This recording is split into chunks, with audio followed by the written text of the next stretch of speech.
I've just sold a 3-bedroom terrace townhouse. The reason why I went to Preston Baker is because I'd already been with the 2 top high street estate agents that failed me miserably. The service that I got was very, very poor. I can be very controlling in the job that I do.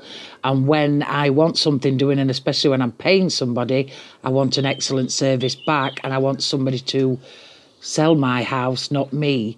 And it was a friend who actually told me to try Preston Baker. They said they're dearer than the others, but what you get is what you pay for. For me, Preston Baker are the best. I'll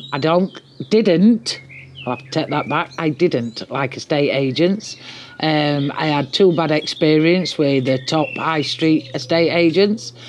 And Preston Baker for me would be the only people I deal with. The staff are friendly, the staff do the job that I'm paying for. They took care of everything. I did not do any of it. They did everything, feedback to paperwork to viewings, everything. I didn't do it.